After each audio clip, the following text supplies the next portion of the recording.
It was 2017. I was brand new to crypto. Now, back then, ETH was starting to really be usable, and many other chains were popping up, and people were talking about this idea of interoperability between the chains. Truthfully, back then, I couldn't picture what that might look like. I was so new to the space. I was overwhelmed with crypto and all that I was trying to learn. I felt like I was so behind everyone. It was hard to picture what cross chain messaging and interoperability would even look like. Fast forward 6 years. ETH has now had many years of usage, and many other massive blockchains are up and running, and Wanchain is connecting them all together in a way that is safe and secure. Wanchain, which launched during that time when I was brand new, is a layer one proof of stake blockchain and a decentralized blockchain interoperability solution that's connecting up all these major chains. And today we have Temujin Louie, Director of Marketing, joining us at my invitation to share what Wanchain has been working on and what they're building for the future. Welcome to the Crypto Rain channel and our family. If you're looking for crypto news without context, or you're looking for panic selling or FOMOing in, you can find that in a lot of other places, but you won't find that here. If you, like me, came into crypto because you realized the potential for life-changing gains over a 4 to 8 year period, and you're looking for a discussion on becoming a solid and shakable crypto investor, you're in exactly the right place and the right family, the Rainmaker family. Now, the reason I love these interviews so much is it gives us a chance to see more about the teams behind the projects. And Wanchain is obviously one of my favorites. They're a strategic partner of the channel. I've had on Jack Liu, the CEO. If you have not seen that interview, I strongly suggest it, as well as many other interviews with Wanchain, including one of their top scientists / engineers, who is one of the most renowned people in the whole world in that space. Well, if you haven't already, make it rain on that like button and strap in for the show. And Temujin, thank you so much for joining us. Thank you very much, Mr. Rain. It's a pleasure to be here. Yeah. Now, you mind if I call you Tim? Because I know that's what everyone calls you in this space. Yes, that's totally fine. I know my name can be a little tricky. Yeah. Too, right? So it's like, yeah, Tam is totally fine. Thank you. Now, most of my viewers are intimately familiar with Wanchain, but for those that are tuning in that are unfamiliar with Wanchain, what is Wanchain? Sure. Let me just go on a quick tangent, say thank you for all the support that your channel has shown us over the years, and also to your viewers. I know a lot of them, like you said, are familiar with Wanchain, so we definitely appreciate all that support. But for those who might not be familiar and just see our logo in the corner of your screen, in your other videos, Wanchain is an R&D focused blockchain interoperability project. That's kind of in a nutshell. As you kind of said in your intro, we have a pretty long track record. We've officially been around since 2017. But of course, the roots of the projects stretch back probably a couple of years even before that, before Wanchain officially became a thing. But from the start, we've been focused on interoperability, specifically decentralized blockchain interoperability. And definitely, we can admit that in 2016, 2017, even 2018, what everyone thought interoperability would look like maybe is not 100% what it turned out to be and where it's going now, but at least kind of at the highest level conceptually, that you need different blockchains to be able to communicate with one another, to exchange data, to basically be able to operate as one large meta network. This is something that's proven true, and it's something that we've been hammering away at, all of these years. So, today there's several products. Interoperability is still a work in progress overall. Anyone who's used a few different blockchains, it's not a seamless experience yet by any means, but it is getting better. But we have a few products on the market right now to try to make this as easy as possible, based on the limitations of the technology today. We have cross-chain bridges. We have something that we call X-flows, which are these native-to-native cross-chain transactions. We have general message passing, all sorts of things like that. But when we boil down to it, we'll basically describe Wanchain as a project formed of two pillars. The first, our POS layer one blockchain. It's very similar to Ethereum, cheaper, faster, of course, and also has a few privacy mechanisms, Monero-style privacy transactions. And then the second pillar are the actual interoperability solutions themselves, the blockchain bridges.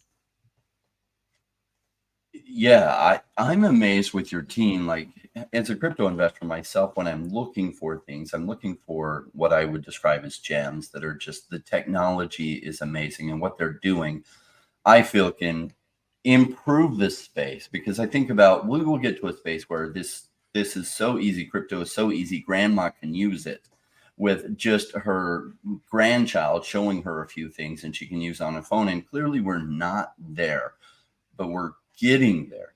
And I feel like Wanchain is actually help getting us there. Like, we were talking before this about your bridge, and I remember all the early days of bridges, and even bridges that are out there today, and versus Wanchain's bridge that I now use exclusively, and it is so easy.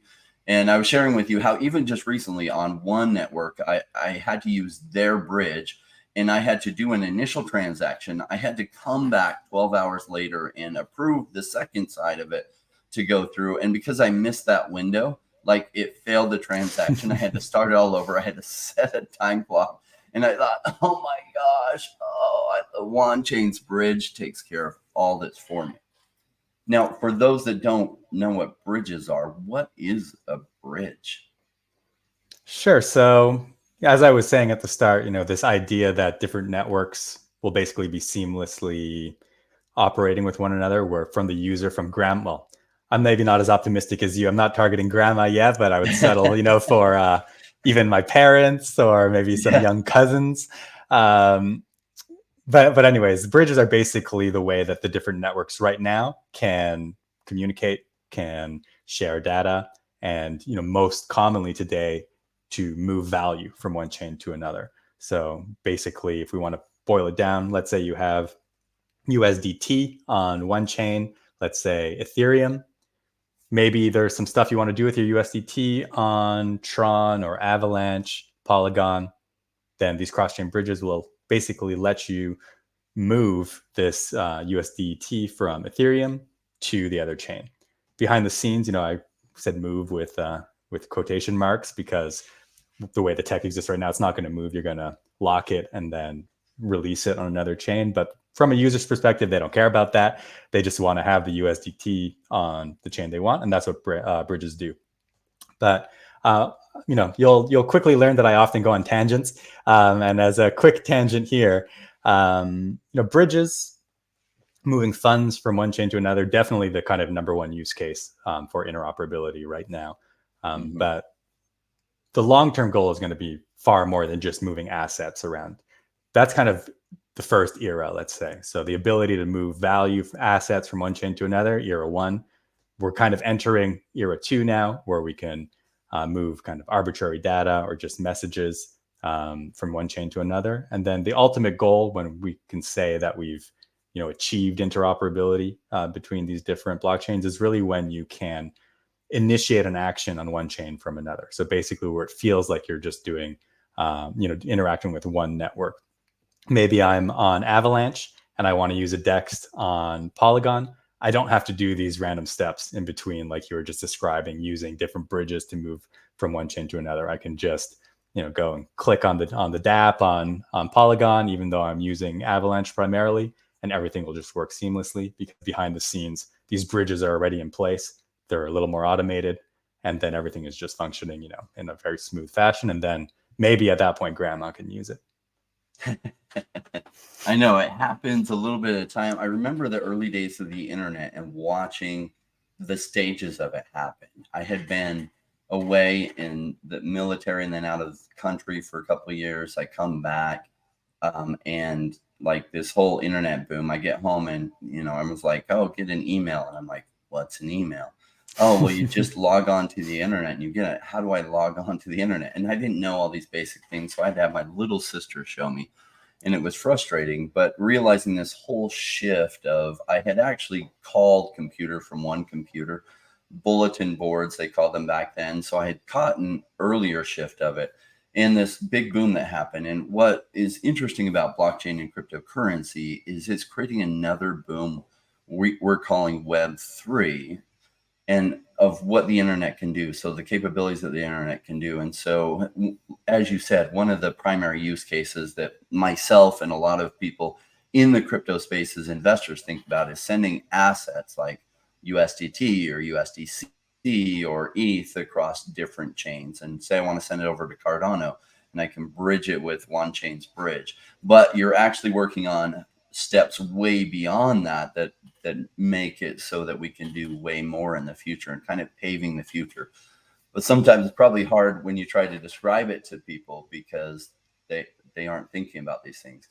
And this is one of the reasons I've loved talking to some of your engineers and other people, and they tell me what they're working on and have a hard time keeping up because their mind is fully focused on where this can go and this technology can go. So a couple of years from now, I'll be able to understand better what it is that they're doing now. But you do have some of the brightest engineers and scientists in this space. They're incredible. Yeah. To be frank, like it's going to be hard to find another team that has as many engineers and academics who have been focused on, this very specific topic, interoperability, for as long as, our team has, just from the fact that, we got started so early. It's not to say there's not good teams out there. There are. But, Wanchain is unique in that sense, and that we have this long track record. We've, you were describing having to go and like confirm transactions on the destination chain this morning or whatever. And like, Wanchain, as we were talking about before the call, it used to be like that on the Wanchain bridge 5 years ago. So we understand people are going through these kind of, growing pains that Wanchain also has gone through. Just that Wanchain's tech stack at this point is, further along, and but development is still kind of, pushing forward at a very fast pace. And certainly 2-3 years from now, we're going to look back and it's going to probably look very archaic what we're doing now, because it's going to be, so seamless and smooth a few years from now. That's the hope anyways. Yeah, and I've used many different bridges, and Wanchain's bridge is so simple. Like the first time I used it, I was actually, and it's streamlined since then. The first time I used it, it was pretty good.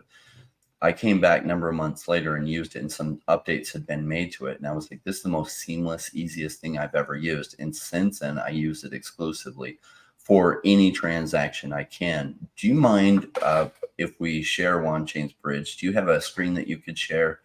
Sure. Yeah. I think that's a great idea. Let me see. Click these buttons here.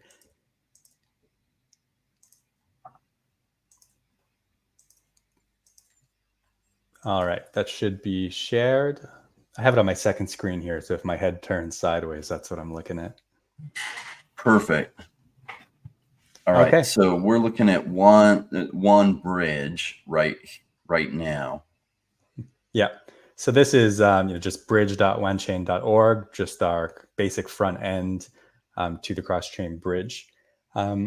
Maybe I'll just walk us through slowly every kind of step to do a cross-chain transaction. And if there's any questions, you can just hop in, interrupt me, and I can explain, what it is. Sounds great. Okay, so basically with the Wanchain bridge, you land on this page. There's a few places you can start, but I'm just going to start simply by selecting what asset I want to bring cross-chain here. So if you just click it, you'll have a little pop-up window, and you'll have a variety of different options. You can scroll down and see the various assets that we currently support. I think we'll do just a standard USDT transaction, since that's such a popular asset. And then here, this is your from chain. So basically, we talked about you're going to move USDT from one chain to another. This is what we're doing here. We're going to select the from chain. This is where you currently have USDT, and then you're going to select which chain you want to move it to. So start and finish, basically. So we go to Ethereum. Now, this pop-up here, everyone will have a wallet installed. So you can select which one you want. Most people will be using MetaMask if you're using Ethereum or these type of EVMs. So you just click MetaMask. You can tell it connected automatically up here. And then, you're pretty much set up here. So I'm going to select here, probably Tron. But let me pause and I can show you, a wide variety of different asset types that we support. So let's say I wanted to move to Arbitrum. Here, you're going to get some very important information at the bottom of the window here, because Wanchain is special in the sense that we have this Xflows product that I mentioned at the top. And these are native to native cross-chain transactions. And when we say native to native, it basically means that the the bridge is not wrapping any assets themselves. It's not minting anything. Because if you've ever dealt with Arbitrum, they have their official, let's say, USDT that's issued by Circle directly on Arbitrum. So if you want to have your USDT on Arbitrum, you obviously want the real one. You don't want something that's wrapped by a bridge. And so this is going to tell you all this information. So it'll tell you exactly the address and who issued it. So here you can tell it's issued by the entity in question. You can view this with like a few different assets. So if you wanted to do BTC from Bitcoin to, let's say, Ethereum, here it'll show you your BTC is on Bitcoin and your BTC on Ethereum is actually going to be WBTC. So this is like that big primary Bitcoin that's used on Ethereum. Similarly, if you wanted to go to Avalanche, for example, then you're going to go from BTC on Bitcoin directly to BTC on Avalanche. In this case, the official BTC on Avalanche is brought there by the Avalanche team themselves. So that's BTC.B. And then you can see a few examples of this. Similarly with BNB chain, they have the Binance pegged one. So this is BTCB. And then in situations, for example, when you do go to Cardano, where there is not like an incumbent official version of the asset, then the bridge will just mint it themselves. And you can see that dictated here, as well as all the kind of relevant information you need to, if you want to kind of go dig into what these assets are on the Blockchain Explorer. So there's a lot of like handy information here if you poke around for it. But we'll kind of reset here to the transaction we want to demonstrate. So that is USDT, Ethereum, Tron, and here you go. You can see that it's issued by Tether on Ethereum and also issued by Tether on Tron. So you're going to get the real official USDT on the kind of destination chain here. So the first thing you're going to need to do then is confirm that you have USDT in your wallet. It'll be indicated here. So in my wallet that I have connected, I have 100 USDT. And then you just punch in the recipient. So this is the wallet on Tron that I want to be receiving this USDT. So I had it copied off screen here. So this will be a Tron wallet. And then here you just indicate how much you want to send. So for example, you can just type it in 50 or just click max and it'll send everything you have. And if there's a bridge fee involved, in this case, there's not, you will see it indicated here. But right now there won't be a fee on this route. So actually the only thing you're going to pay is like the gas fee on Ethereum itself to initiate the transaction. So once you're all ready, you just click next. So I'll do that. Make sure to not send it to a centralized exchange. And then once you've confirmed that the address that you've punched in is not an exchange, you just click through, click confirm one more time, just make sure you've not made any mistakes entering the values.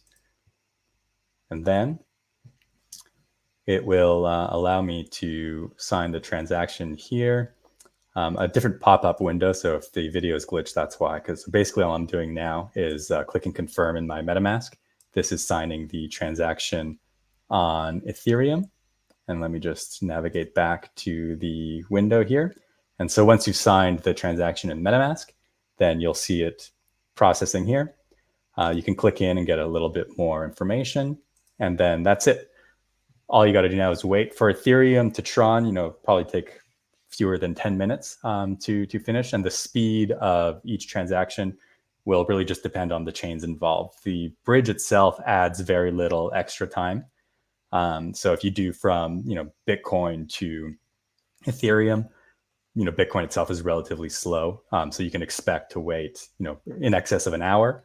If you want to do something really, really fast, like XRP to the Wanchain layer 1, for example, then it'll be done in like 2-3 minutes. So it's really chain dependent. But in terms of the process, it's very similar to what I just displayed. You just make sure you have the right wallets. You select the asset you want, you select the chains, and you click go. Yeah, it's so robust. And I like where this is going. I can see how things are piecing together for the future. Like as a crypto investor, being able to hold my assets on one wallet, but being able to move it across different things, or maybe in the future, we don't even have to think about what chain it's on. All that will be happening in the back end. that we just Yeah. see a list of what our assets are, probably in maybe a couple of years in the future. And we don't Yeah. have to think about what chain it's on. It all just happens seamlessly. Yeah. That's definitely the long-term goal. It has to be easy. We in blockchain for years now have been talking about mainstream adoption and these types of things, and until it's pretty easy, it's not really going to happen. It has to be easier than it is now. Let's say it that way. Like, there's no way my parents are going to be fussing around with this type of stuff where even a single mistake can cost you your your funds if you punch in the address wrong and things like that. So there's still quite a few kind of quality of life things that need to be improved that are kind of beyond the scope of what Wanchain does. It's the industry as a whole. It has to kind of make this a little more seamless, and it's happening. Anyone who's been around, like you, since the early days, compared to 2017, 2018 even, it's so much more usable today, and it's only going to get more and more usable. Yeah, it felt like even just 2 years ago, all these different networks that were functional felt like little islands, right? Islands that you couldn't get to because there was no boats going back and forth between them. And now what you just showed, like you can even bridge over to Cardano, and you recently expanded Cardano, and I feel like that's a really big deal because there aren't many bridges to and from Cardano. In fact, none of the bridges that there are use your security technology with the Storeman nodes, which I get excited about because I've actually used bridges before where their stuff gets hacked and then it just kind of messes everything up for sometimes months. And so there's some technology behind it. I don't, if you want to go into it, we can. With the Storeman nodes, it is a totally different decentralized type structure that adds another layer of protection most bridges don't have. So what I find exciting is that I feel like it works better than everything else. And then behind closed doors, where most people don't really understand the technology going on, the technology is far better too, as far as security and decentralization.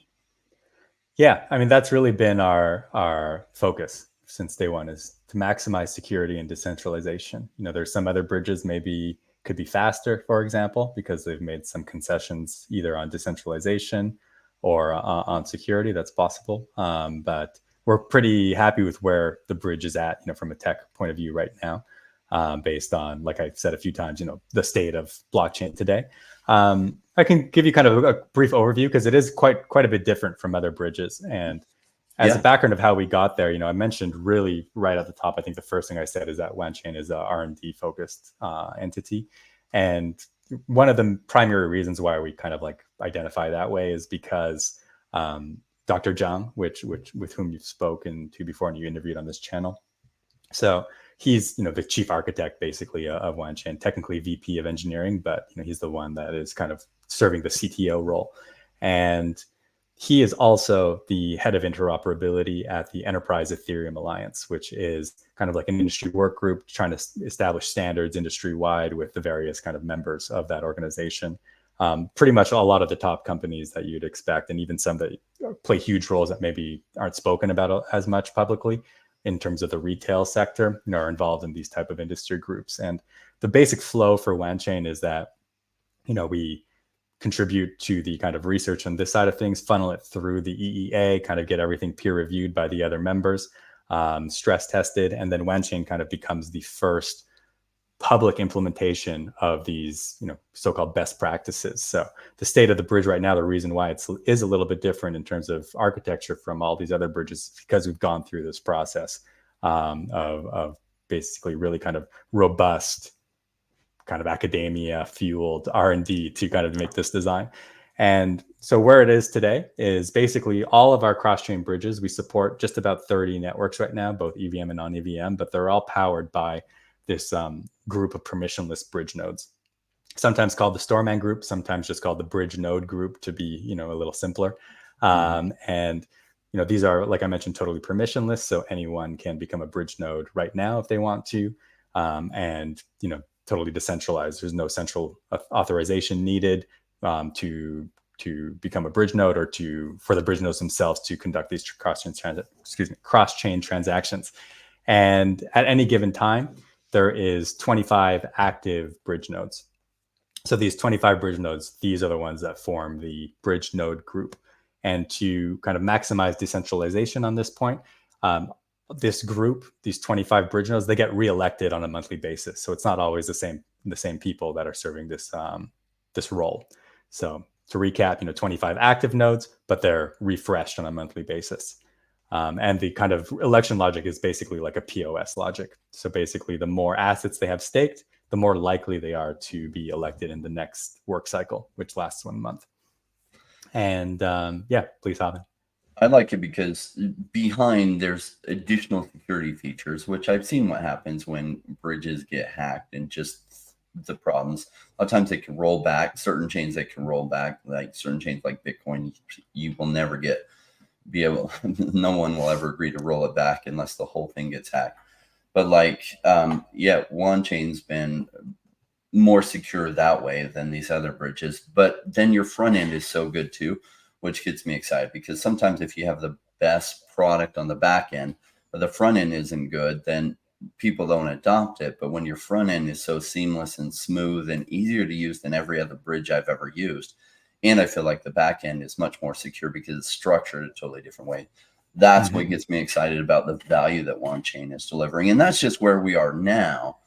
As an investor, I try to look at, okay, are we in a good place now? Great. Is the, when I look at the token, do I feel like the token is undervalued? And I feel like Wanchain's token personally is massively undervalued, as well as I feel like Wanchain's got the right engineers and the right people. Like your CTO is one of the premier people in the whole field of this, that everyone looks to him as the expert.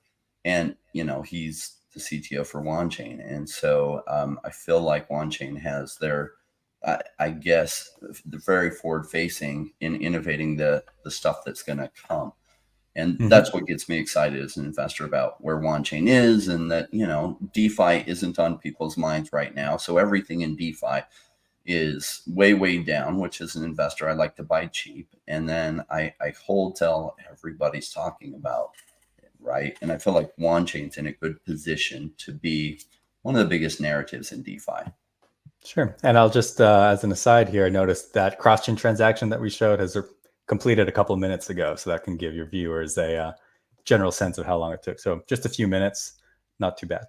Now, I had a question about bridging to Cardano. Was it a challenge to bridge to Cardano and also bridging to non-EVM chains? Because there's a lot of EVM chains. There's some non-EVM chains. How challenging is that? Yeah, I mean, non-EVMs are definitely far more challenging than EVMs at this point. With the EVM chains, a lot of them are not that different from one another. Obviously, there's always small differences, but if you're running a basic EVM, then honestly, bridging to these EVMs for Wanchain now is pretty automatic. You just kind of roll through the same procedures, put out the same smart contracts on those chains, and then test the bridge, and then it works. But with these non-EVMs, everything has to be ad hoc. They're basically custom solutions because the base infrastructure is unique, let's say.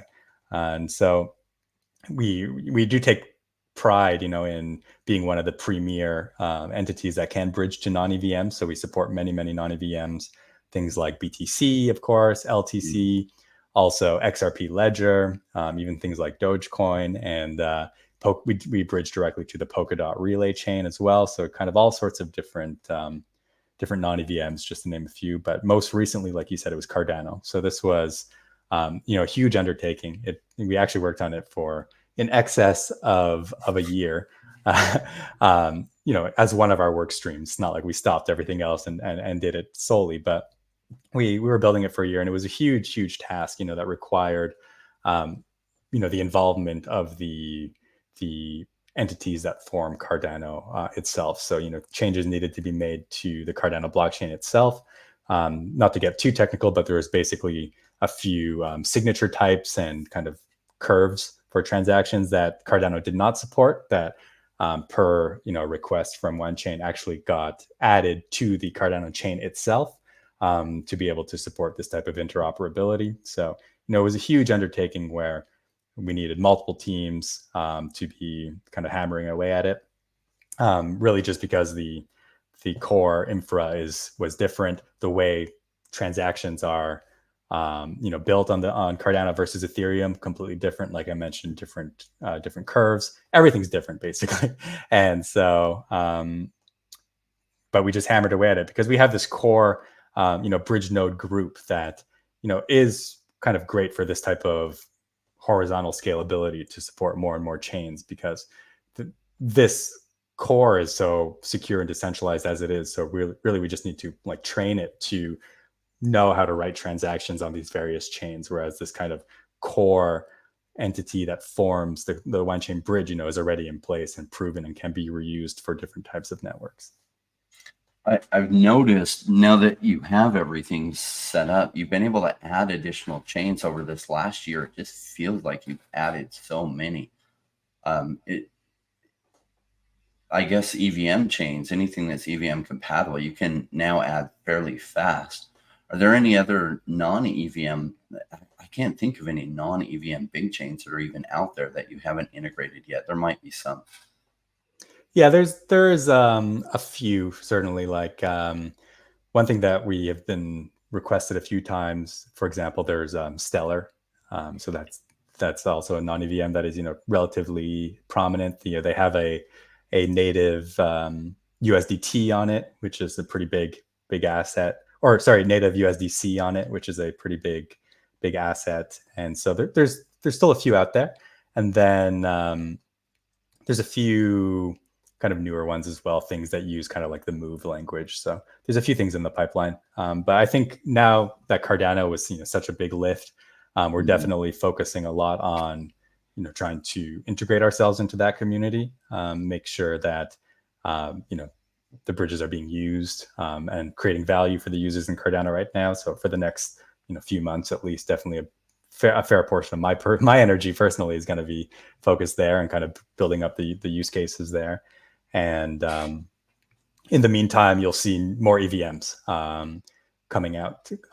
This will really be kind of good for supporting our Xflows product, which are these native to native cross-chain transactions. And we're basically, it's probably our most popular product right now. So definitely we have to continue to support that and continue to build that. And we can do that by adding more EVM chains that hold these assets, specifically things like native USDT and USDC, and layer 2s for Ethereum, things like Base. This is what you can expect to see in terms of new chains in the coming months. I've liked how on your Twitter that you've kept like all kinds of diagrams on there, just kind of showing it. Helps the visual side of me get it, because I'm not natively an engineering personality. I went to a networking event the other day, and I was talking to this guy who's an electrical engineer, and we were talking about things, and I was like, I took some of those classes in the university level, and I was like, oh my gosh, this is not me. My mind thinks economics. So for me to really wrap my mind around some of it, I have to have the pretty diagrams that just kind of line it up. And I feel like your guys' Twitter has been so informative, especially the last year, that like when I want to catch up and look at what Wanchain's doing, I go to your Twitter and I just kind of read about 20 or 30 posts down, and I like feel like, okay, I know exactly what's going on. Yeah, I mean, makes me happy to hear that, because it's definitely something we've been focused on improving, specifically over the past year, maybe year and a half. And it's pretty much exactly like you said. We want to make it easier for people to understand what we're doing. Things like little animated videos or different types of graphics, very, very helpful. And also kind of more repetition, but I mean that in a good way. It's not just kind of like we say this extremely complicated thing once and then kind of move on and never mention again.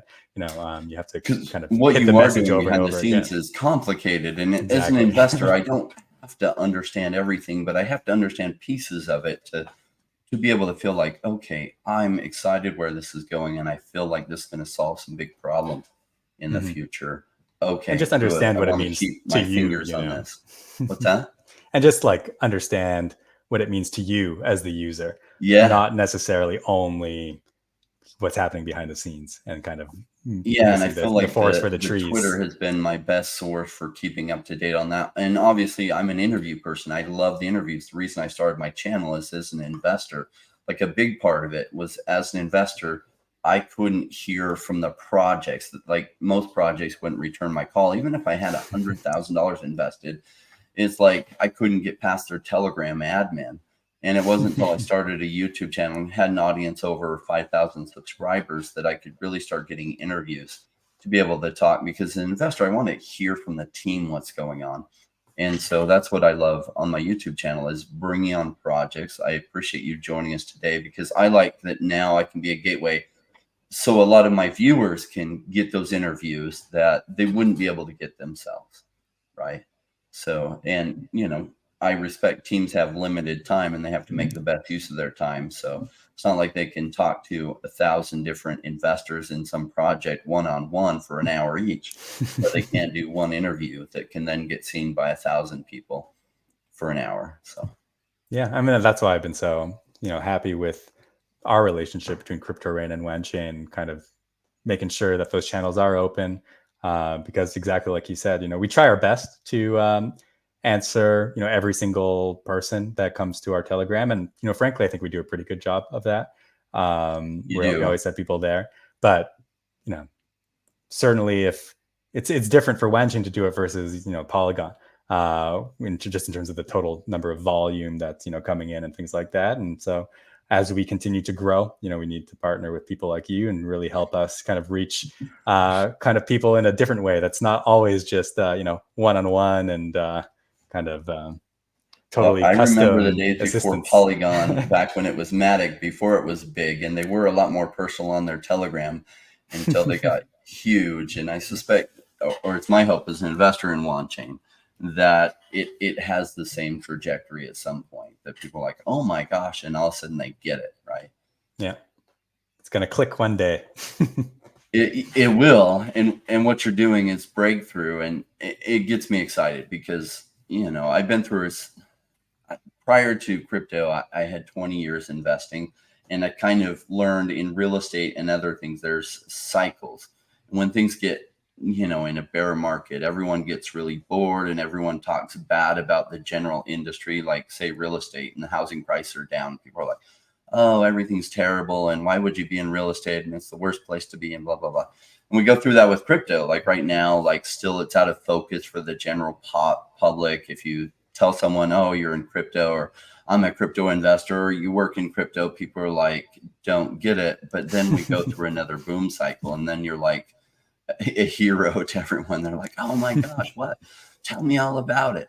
So right now we're in that bear cycle. And I remember Polygon being on some things with them, or it was Matic back then, and just 4 years ago, right? And Matic was like, yeah, we have this vision for the future, and it's going to do this. And a bunch of people were just talking crap to them and being like, oh yeah, nobody even knows who you are, and this and this. And now Polygon's become absolutely huge. And there's just the early stages of crypto still. Yeah, I mean, I was just at Token 2049 in Singapore, and definitely, I'd say the attitude is becoming more and more positive. I heard that yes. Asia is going crazy over crypto right now. Like it's coming back into the boom is really starting there. Am I right? That's what I heard from somebody who was at that. Yeah, and projects are becoming more bold again in terms of like how loud they're willing to be, like taking ads out in the city and on taxis and things like that. But one theme that's still kind of popped up in in a lot of the speeches, because we are still in a bear market, is surviving is still important, and that's something that's kind of lost sometimes on retail investment, is like the value of being able to survive as like a project in blockchain. Everyone can make money and everyone can create hype in kind of a bull, but it's kind of rare the projects that not only just wait out a bear, but can continue to be productive and do good things through the bear. And I'm curious to see, in a few more cycles, Wanchain already is going to be one of a very small handful of projects that have lived through 2 bears, once this thing turns around again. And, after 3 bears, it's going to be an even smaller number. So this is something that I think at some point is going to, be appreciated a little bit more. Yeah, and isn't it when people are new in this space, and I get it because I was once new, and even though I had all that background in other investing, you'd be surprised how people think I thought the rules didn't apply here, like the principles that made better investments there. And I was in the space, I didn't realize 70% of it was just kind of hype tokens that don't really substantively do anything. And they're just like, oh, our tokenomics is better because of this and this and this, but they're not really changing the future of what this technology will do at all. They're just some kind of hype token or a meme coin or something else. And I dabbled in that space for my first 2 years. And I realized most of the people I knew in that space, it was all losers. So what I realized is like 70% of the space was just in my mind, put it in the garbage can. I have no interest in that. Okay, we once in a while get a story about, oh, this project did this. Okay, but I know people who have won the lottery too, or they've won a jackpot too. Like it's like gambling in my space in that part. The 30% is projects that are substantively trying to change the world. But even now, that 30%, you're like, they're trying to, but do they have a solid team? In Wanchain's case, you know, you have world renowned people in it, which is rare in the crypto space. There aren't very many projects that have world leading industry experts in it. So I look for things like that. I look for low market cap versus what it is that they're doing and where it could go. You know, I feel like my personal feeling is Wanchain's really well positioned there for where the market cap is versus what its potential is. I look for, do they have the ability to survive? Can they survive? Because I've seen some projects with really, really good ideas and they just didn't survive even one bear market. And so they could have the best idea in the world, but maybe they're mismanaged or their funds aren't managed well, or they don't tighten the belt early enough. They run out of funds. They're not able to get more because it's the bear market. Nobody wants to give them money and they crash and burn. And so they might have Mhm. had a life changing idea or a world changing idea, but they don't make it through.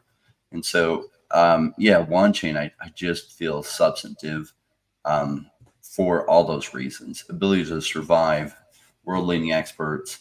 And then as an investor, like if your market cap right now was at 10 billion in this bear market, I'd be like, okay, I really like the project, but it's not cheap enough. So, so Tim, we'll talk about the project, but I don't want to. I don't want to talk about the token because you know, $10 billion market cap versus say if it was in the top 10 on coin market cap, current price right now in this bear market, I'd be like, well, it'd probably still do well in the bull market, but I wouldn't feel like it has as much trajectory.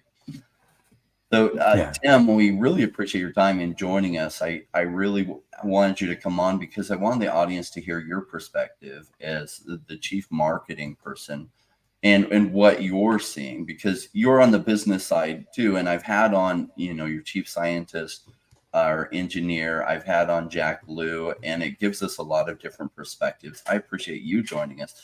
You have a very eloquent way of describing so simply all it is that marketing does. So thank you. Thank you very much. That's why I'm on the marketing side, and then I'm not an engineer myself. Yeah, you take difficult concepts and you make them seem so simple. So thank you for that. Pleasure. Thanks for having me. Always enjoy chatting with you, and it's nice to be able to do it on camera once. All right. Thanks, Tim. All right. Thank you. Yeah, that was good of him to join us. Wanchain has been a fantastic strategic relationship. I'm really cautious on who I agree to any kind of partnership or sponsorship or strategic relationship. And you can see why I like Wanchain. It definitely came out in this interview. And why I say yes, I literally say no 99% of the time. And the reason is because my commitments are to you as the audience. I only want to bring you projects where I feel like there's really solid value. Now, I don't have a magic crystal ball to see the future and know exactly how things are going to play out. I'm an investor myself. And for myself, my own investments, I try to make as informed decision as possible on what might do well. And I try to share with you that research and my thoughts and why I think that way so that you at home, you can make an informed decision too, because I realize you're working another day job.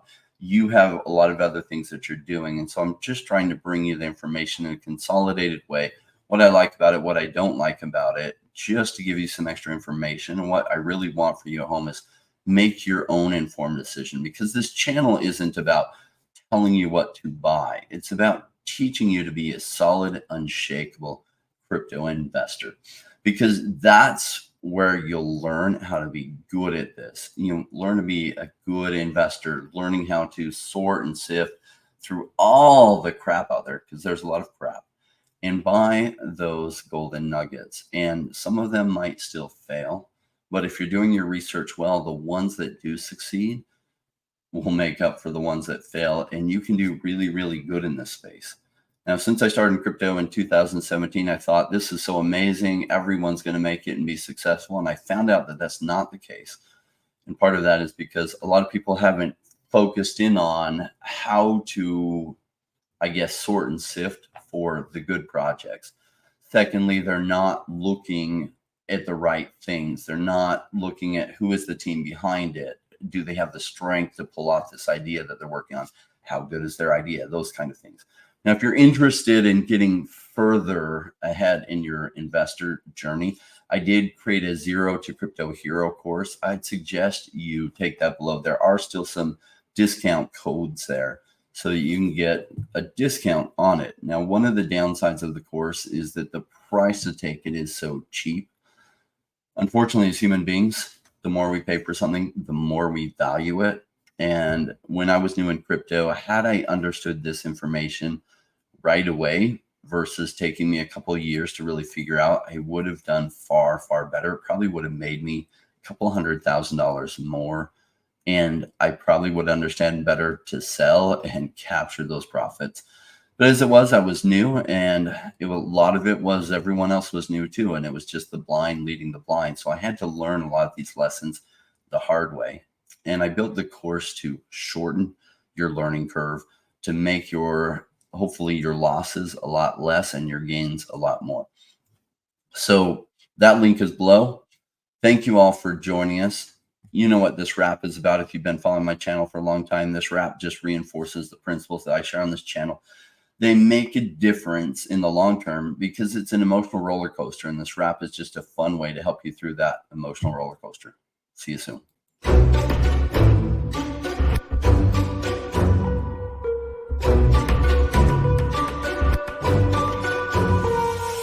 Came into the space chasing all of the gains, chasing the pumps and all of the hype trains. But like in life, you buy before you could. Was told to buy when it was pouring like a rainmaker should. I buy when it's down, don't chase the boats that I miss. Cause I always make the time in mind. I take the one out cause I'm patient like that. And I'll wait for the right time. I sell when it's high, I buy when it's low. They call me rich, they call me smart.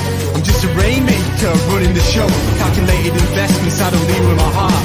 The principles are simple, they're leaving a mark. Buy when it's boring, just gotta be smart. I sell when it's hype, like all the channels they pump it. That's when I was selling, got parabolic and dump it. They call me rich, they call me smart. I'm a rainmaker, making my own start. I'm with the future, learning the past. Makes the time fly by, years going so fast. The game plan is mine, I'll own it now. When I reach the top, haters asking me how. Cause I'm a rainmaker, investments I love. And I follow what I learn, not relying on luck. Time is never better, the time like the present. The next 5 years is a gift and it's feeling like heaven. I'm committed to learn, studying to know that nothing comes easy, but with knowledge the game show. Sticking out this wrong, cause soon will come a bear market. Learning and growing, and when it's slow will be the target. They say it's come out, Bitcoin is dead. The massive decreases can get to your head. Sticking around, the time is better. I'm strong like that, I'll let the others be fretters. 2 years time, the ball will bring back the gains. That makes it worth the effort, cause here comes the rain. So let's go rainmakers, let's make it all happen. Let go of the hate, let the haters be crapping. I'm here for 5 years, let's do this together. The time is right, the time could be better. They call me rich, they call me smart. I'm a rainmaker, making my own start. I'm with the future, learning the past. Makes the time fly by, years going so fast. The game plan is mine, I'll own it now. When I reach the top, haters asking me how. Cause I'm a rainmaker, investments I love. And I follow what I learn, not relying on luck. Haters be hating, the time to slow down. Addressing what they say when I'm wearing my crown. They're chasing green candles like someone who was new. I got a vision that was bigger, helping me to push through. I'm still human and sometimes it is rough, and that's what makes me special, simply I stay tough. Cause I'm a rainmaker, investments I love. And I follow what I learn, not relying on luck.